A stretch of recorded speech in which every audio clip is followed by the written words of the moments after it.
lovelies, it's Jen here. It's about 8:30 at night. I've just gotten back home. Believe it or not, it's been a long day. I've been up since 5. Brighton still cutting his second bottom tooth through. So last night he was tossing and turning.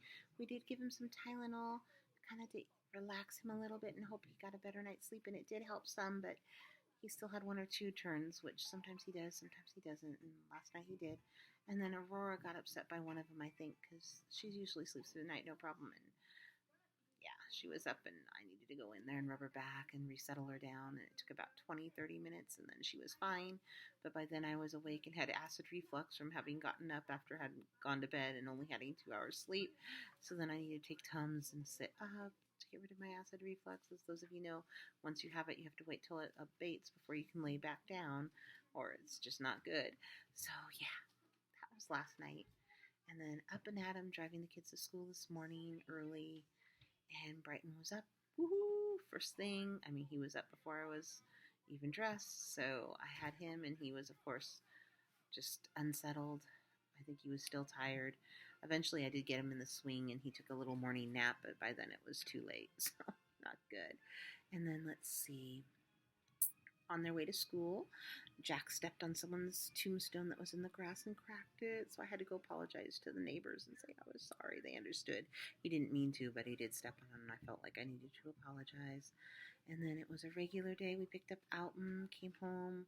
We did all the kids' homework. I signed conference forms because we have conferences coming up, first trimester conferences.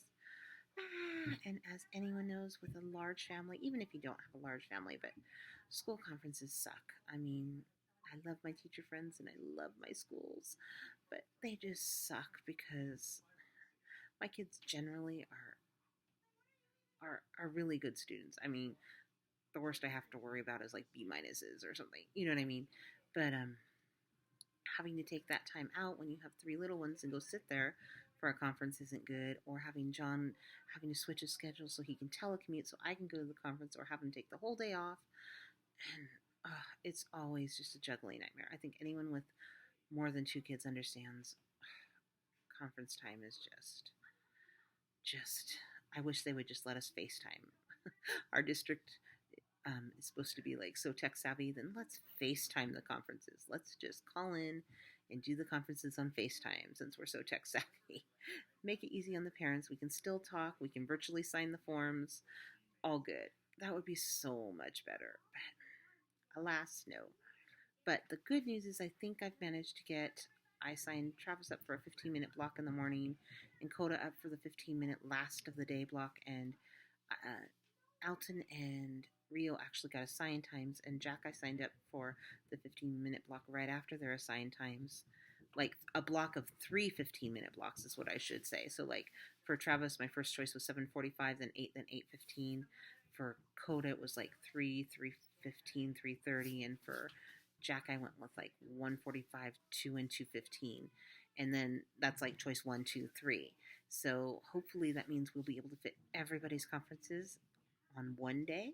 So it will be one day of conferencing, and we may have a 20-minute wait here or a half-hour wait there, but I think we're just going to have it all in one day. So I guess that's better for hubby's work schedule overall, but like I said, virtual conferences, come on, Manteca Unified.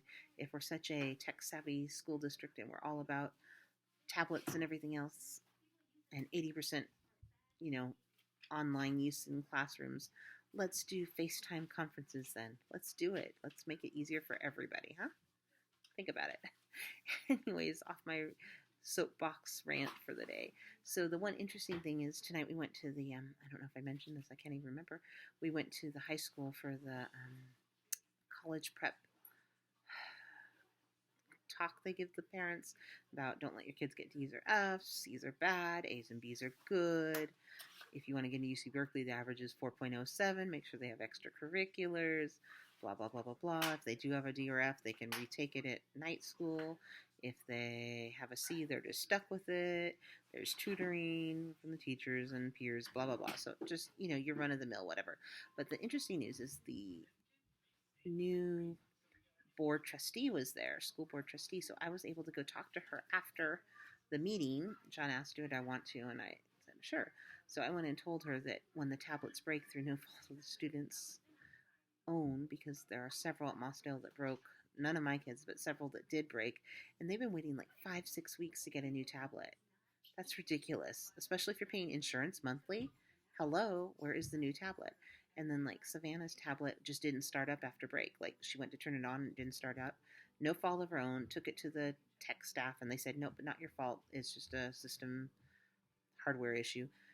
And she's still waiting. And it's like 2.5 weeks later. That is really bad in high school. You cannot not have your tablet and be expected to keep up with your grades. It's just so ridiculous. So anyways, I talked to her and said, look, I don't know if you're aware, but when the tablets go down, and of course they do, they're electronic, they do crash, they do break, they're waiting 5-6 weeks. That's like a lot of time without tablets, and there's no borrowing tablets. They're just without tablets. So I'll be interesting to see. She said she'd give me a call. I gave her my email and phone number back, and I'll be interested to see if she like sets up a research panel to look into it or what, because something would be better than nothing. And I think, if my eyes have not deceived me, that Travis is no longer sitting at the table, which means he may have actually finished his homework for the night. Yay! Whoop, whoop, whoop. So that makes me happy. He had a volleyball game, so he did start late, and then there was an early dinner because we had the meeting tonight. We made ramen noodles and pot stickers for the kids. So it was fast and easy, and they sell the pot stickers in a giant bag at Costco, so I highly recommend it. All you have to do is throw it in boiling water and wait till they float. Ta-da! Pot stickers and ramen noodles, as you guys know. Throw it in the water. I don't even use the seasoning packets, and then we just add soy sauce, so all good there. And baby Brighton just came downstairs, so he is out of the bath. John just gave him a bath. Man, when we came back from our meeting, it sucked because both Brighton and Aurora had been sitting in poop. Nobody thought to change their diapers while we were gone, so they were both crying and both soggy and yucky, so boo, that wasn't so good. But they are now clean and smelling like some sort of baby magic baby bath, so that's good. And we have the tooth fairy coming tonight because Rio lost a tooth, so that's a big excitement. Always exciting when the tooth fairy comes. So I think I'm going to leave it there, guys, because it has been a Tuesday, and this mama has had 2 late nights in a row and acid reflux, so she is just done, and I will see you guys on the flip side on Wednesday. I hope everybody had a good Tuesday, and I will see you Wednesday. Bye, guys.